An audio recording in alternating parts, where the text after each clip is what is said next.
Hello friends, welcome to my channel.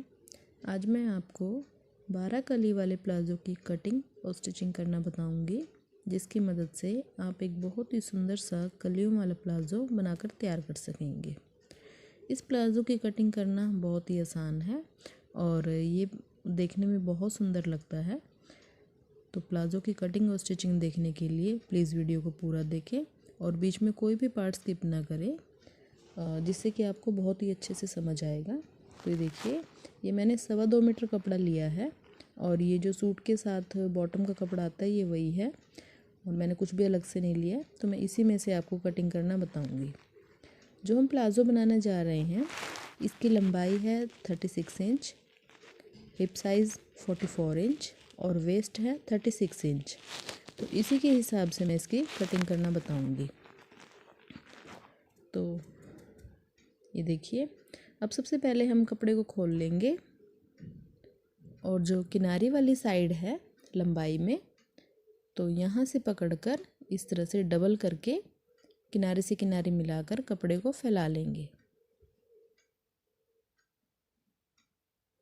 इस प्रकार से लंबाई में फैलाना है।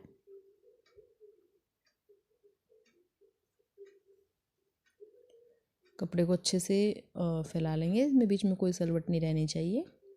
तो ये देखिए, जैसे ऊपर किनारी वाली साइड से यहाँ से अगर कपड़ा तिरछा दिख रहा है तो हम इसको सीधा स्केल से सीधा निशान लगाकर इसको अलग कर देंगे। इस तरह से हम इस कपड़े को कट कर दूंगी ताकि हमारा कपड़ा सीधा रह जाए।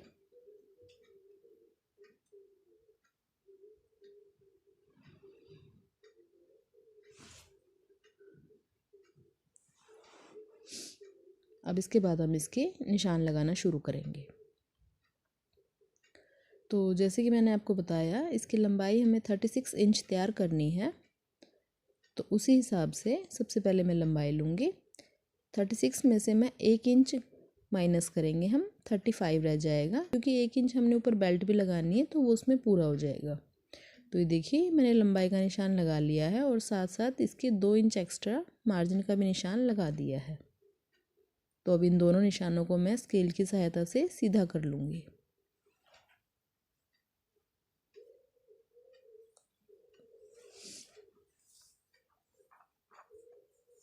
इस प्रकार से, और दूसरे निशान को भी सीधा कर लेंगे।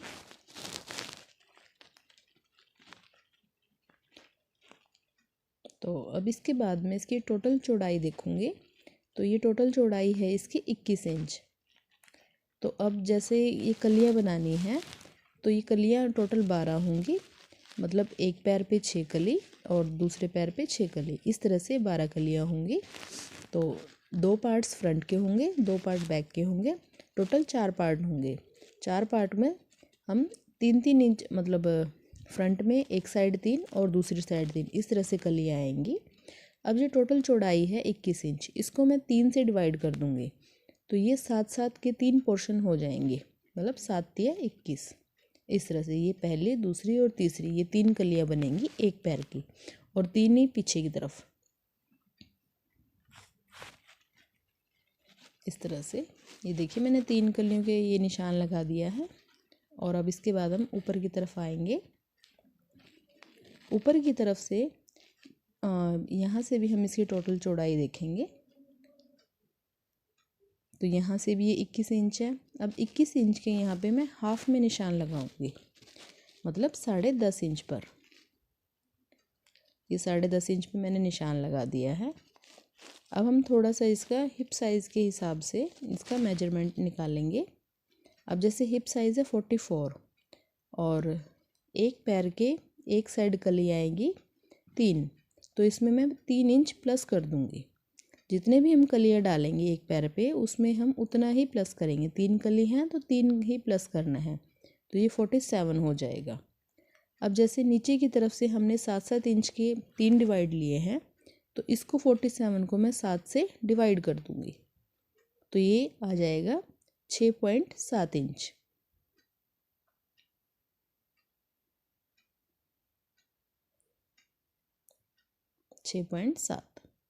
अब देखिए, साइज़ कोई भी हो, लेकिन आप मेथड यही यूज़ कीजिए जितनी कलियाँ बनानी है पहले वो प्लस कीजिए, फिर उसको 7 से डिवाइड कर दीजिए। अब यहाँ पे मैं 6.7 और 6.7 दोनों तरफ से इस तरह से निशान लगा रही हूँ। सेंटर वाले निशान से नापना है।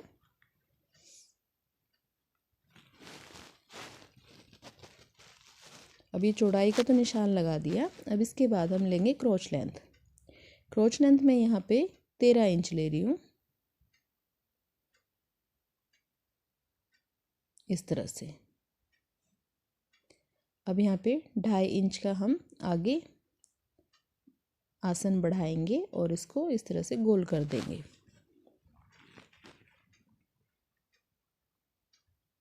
गोलाई करने के बाद अब यहाँ से हम जैसे 12 इंच लिया था यहाँ पे क्रोच लेंथ, तो यहाँ से भी हम 12 का निशान लगा देंगे। 12 इंच यहाँ तक हमने सीधा लेना है। इसके बाद हम नीचे तिरछा लेंगे इसको।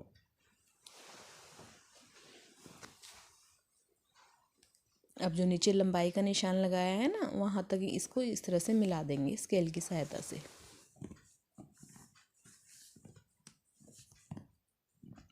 दूसरी साइड से भी बिल्कुल इसी तरह से करेंगे।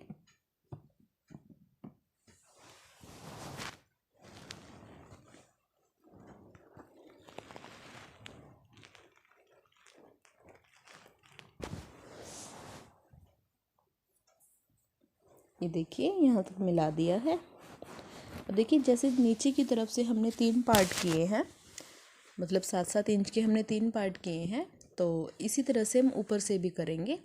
लेकिन ऊपर से वो 7 इंच का नहीं होगा। जितना ऊपर टोटल हमने निशान लगाया है, जैसे 6.7 और 6.7 इस तरह से टोटल जितना भी आएगा, इसके हम 3 हिस्से करेंगे। तो ये टोटल 13.5 इंच आ रहा है, तो 13.5 इंच के हम 3 हिस्से करेंगे, तो ये आ जाएगा 4.5 इंच। 4.5 इधर और 4.5 इधर, इस तरह से। मतलब ये ऊपर से 4.5 इंच की होगी कली और नीचे से ये होगी 7 इंच की।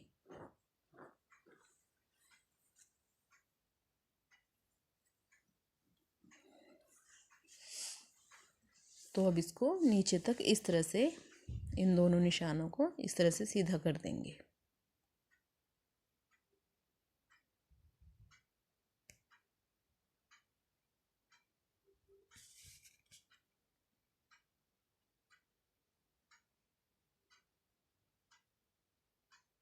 यहाँ से भी हम इसी तरह से निशान लगा देंगे।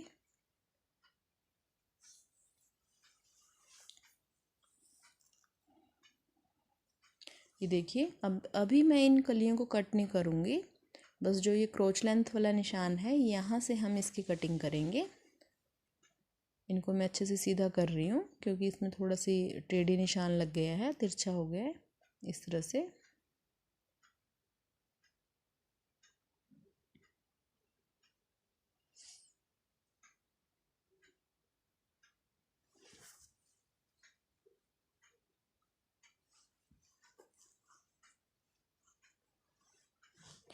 ध्यान रखिए अभी कटिंग नहीं करनी है। अगर हम अभी कटिंग कर देंगे तो हमें बैक वाला हिस्सा काटने में दिक्कत होगी।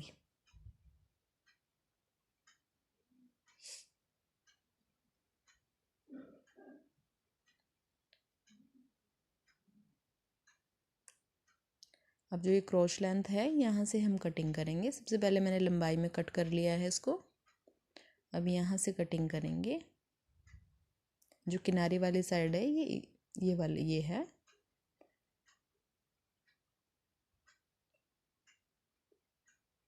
अभी जो सामने की तरफ बंद वाली साइड है यहाँ से भी नहीं काटना है अभी।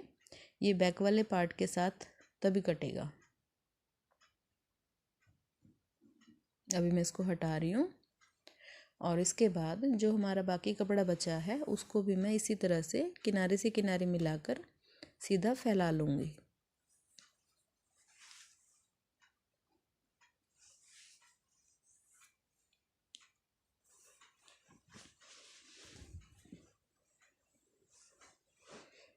इस तरह से देखिए इसे भी फैला लिया है। अब जो हमने फ्रंट वाला पार्ट कट किया है उसको हम इसके ऊपर इस तरह से रखेंगे। जो ये बंद वाली साइड है सामने की तरफ, ये दोनों साइड आपस में बराबर होनी चाहिए और यहाँ से किनारे वाली साइड से जितना निकलता है इसे निकलने दें। और एक चीज़ का हम ध्यान रखेंगे, जो बैक वाला पार्ट काटेंगे तो ये नीचे से 3 इंच, मतलब इसकी लंबाई 3 इंच एक्स्ट्रा होनी चाहिए।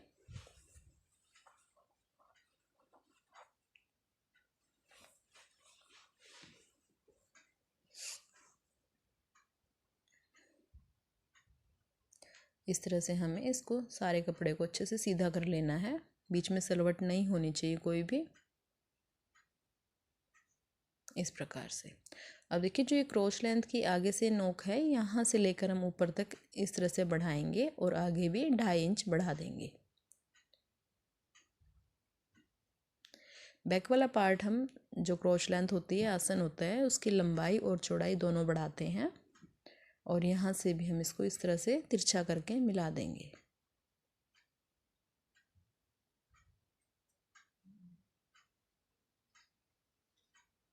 इस प्रकार से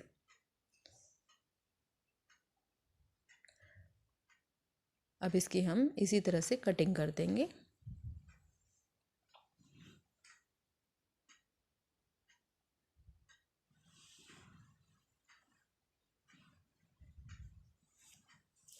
अब जो बंद वाली साइड है सामने की तरफ, यहाँ से भी हम फ्रंट और बैक इस तरह से इन सारे इसको पूरा इकट्ठा काट देंगे।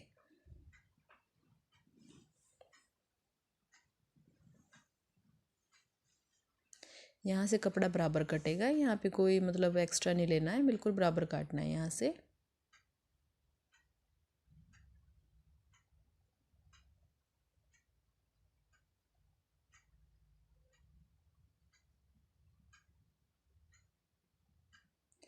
और नीचे से भी लंबाई से भी कटिंग कर देंगे।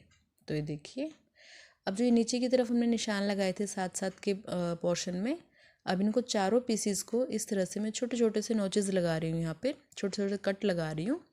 और इसी तरह से जो फ्रंट वाला पार्ट है यहाँ पे भी मैं इस तरह से कट लगा लूँगी। अब देखिए फ्रंट वाले पार्ट में 4.5 इंच की ये मतलब कलियाँ आई थी, लेकिन बैक वाले पार्ट में 5-5 इंच की आएंगी, क्योंकि हमने बैक वाले पार्ट की चौड़ाई बढ़ाई है, तो उसको फिर हमने 3 से डिवाइड कर दिया है जितना भी था। तो ये 5-5 इंच की कलियाँ आई हैं मेरी बैक वाली। और इन कलियों को मैं कट नहीं कर रही हूँ, जो ये मैंने कट लगाए हैं सिलते समय यहीं से पकड़कर एक कट से लेकर दूसरे कट तक सीधा करके ऐसे ही सिलाई लगा देंगे। इन्हें काटने की ज़रूरत नहीं है, हम इसी तरह से सिल सकते हैं इसे। देखिए इस तरह से जैसे निशान लगाया है ना, इसी के ऊपर हमने सिलाई चलानी है सीधी। यहाँ से एक पैर का मार्जिन लेंगे और इसमें इस तरह से सिलाई लगा देंगे, तो इस तरह से इनमें काटने की भी ज़रूरत नहीं पड़ेगी और ऐसे ही ये कलियाँ बनकर तैयार हो जाएंगी। जैसे ये फ्रंट पे निशान लगाया है, बिल्कुल ऐसे ही बैक पे भी निशान लगा देंगे कलियों के सीधे। ये देखिए मैंने इसके भी यहाँ पे भी सीधे सीधे निशान लगा दिए हैं। बस जो ये चौक के निशान है इन्हीं के ऊपर हम सिलाई चलाएंगे। फ्रंट और बैक की कटिंग हो गई है। अब इसके बाद में पॉकेट की कटिंग करेंगे। पॉकेट की कटिंग करने के लिए 13 इंच लंबाई में डबल कपड़ा लेंगे और ऊपर से लगाएंगे 4.5 इंच का निशान और नीचे की तरफ से 6.5 इंच का निशान लगाएंगे और इस तरह से यहाँ से तिरछा मिलाते हुए इस तरह से तिरछा मिला लेंगे और हल्की हल्की सी गोलाई कर देंगे 1-1.5 इंच की नीचे से। तो इस तरह से पॉकेट की कटिंग हो जाएगी।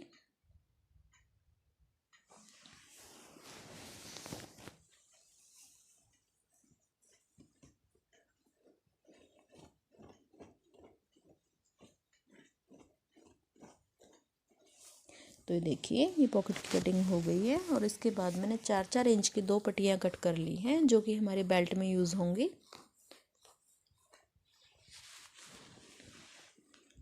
ये देखिए ये 2 पट्टियाँ हैं, इससे हम बेल्ट बनाएंगे। तो कटिंग तो हमारी कंप्लीट हो गई है। अब इसके बाद हम स्टिचिंग शुरू करेंगे। तो देखिए जैसे ये 4 पीस थे, अब इसमें से मैं पहले 2 फ्रंट वाले पीस लेके इस तरह से एक साइड से पकड़ के दूसरी साइड तक जो चौक का निशान है ना, यहाँ पे बिल्कुल एक पैर का मार्जिन लेते हुए इसको सिलाई मतलब सिलाई करके इस तरह से कली की शेप दे देंगे।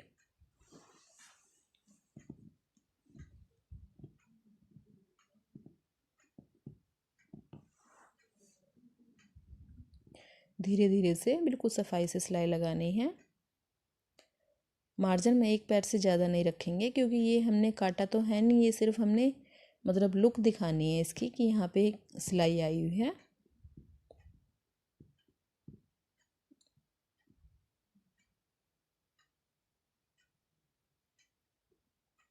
ये देखिए इस तरह से ये सिलाई पूरी हो गई है। नीचे तक सील देंगे इसको।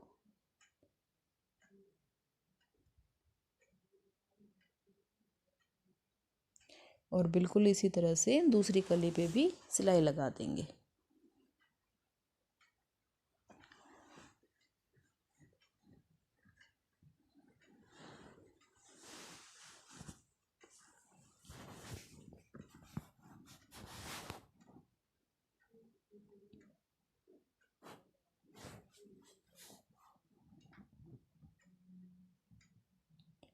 अब जैसे कि ये 4 पार्ट है तो ये एक पार्ट की सिलाई हो जाएगी इस तरह से, और बाकी के तीनों पार्ट्स की सिलाई भी हम बिल्कुल इसी तरह से कर लेंगे।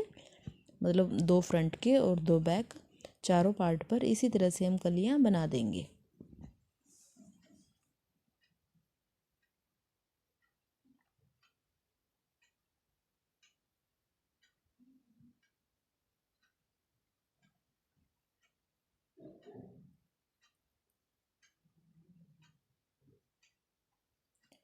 तो ये देखिए फ्रेंड्स, इस तरह से मैंने चारों पीसेस पर इस तरह कलियों की सिलाई लगा दी है। अब इसके बाद मैं इसकी क्रोश लेंथ जोड़ लूँगी।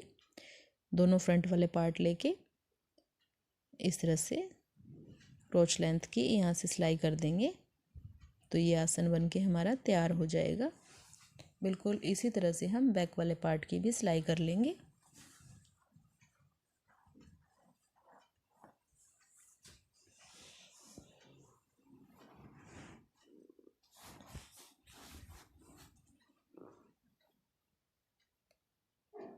तो ये देखिए फ्रंट और बैक दोनों पार्ट्स की सिलाई हो गई है। और अब इसके बाद मैं इसमें पॉकेट लगाऊंगी।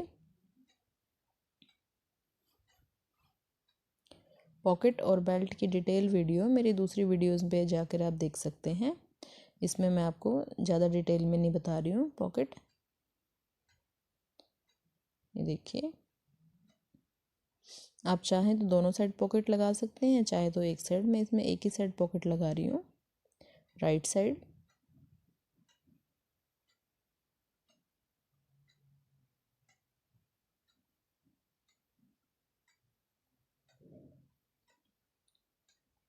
तो ये देखिए इस तरह से पॉकेट लगकर तैयार हो गई है।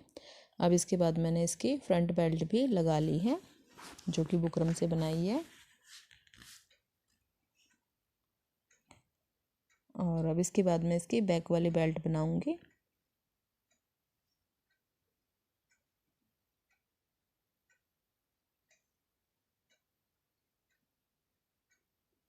तो जो ये 4-4 इंच की पट्टियाँ हमने काटी थी ना, इन्हीं से हमने बेल्ट बनाई है।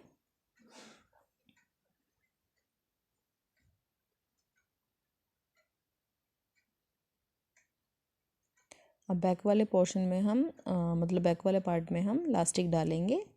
तो लास्टिक का क्या मेजरमेंट होता है ये देखिए, जितना भी हमारे बैक वाले पार्ट की चौड़ाई हो उसका हम हाफ लेंगे लास्टिक। यहाँ से ये देखिए इसका हाफ लेते हैं और ये बिल्कुल परफेक्ट मेजरमेंट है किसी भी प्लाज़ो या पैंट के लिए। तो इस तरह से मैंने हाफ पीस कट कर लिया है और अब मैं इसमें लास्टिक इंसर्ट कर दूँगी।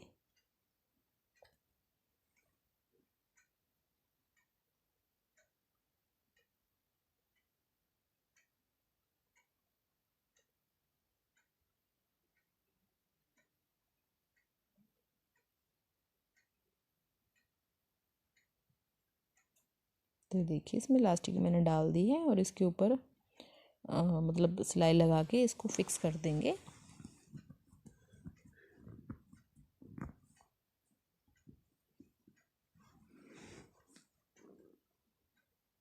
अब इसके बाद जितनी लंबाई हमने तैयार करनी है उतनी लंबाई लेते हुए बाकी के नीचे की मतलब नीचे से हम इसे मोड़ देंगे।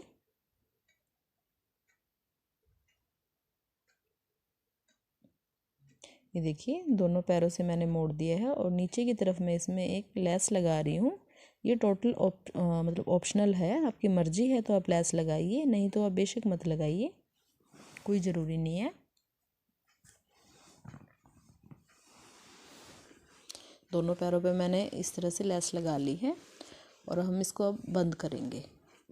बंद करने के लिए ये देखिए, ये तो जितना खुला हो उतना ही अच्छा लगता है। ये इसमें थोड़ा थोड़ा मार्जिन छोड़ते हुए बाकी मैं सारा यहाँ से इस तरह से बंद कर दूँगी इसे।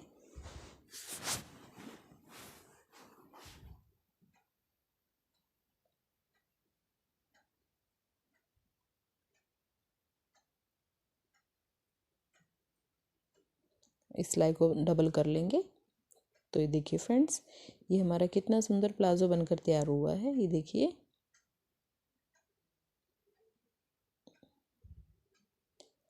ये है हमारा कली वाला प्लाजो। आई होप कि आपको वीडियो अच्छा लगा होगा। अगर आपके लिए वीडियो थोड़ा सा भी हेल्पफुल है तो प्लीज़ मेरी वीडियो को लाइक कीजिए, सब्सक्राइब कीजिए और शेयर कीजिए। तो मिलते हैं अगली वीडियो में। धन्यवाद।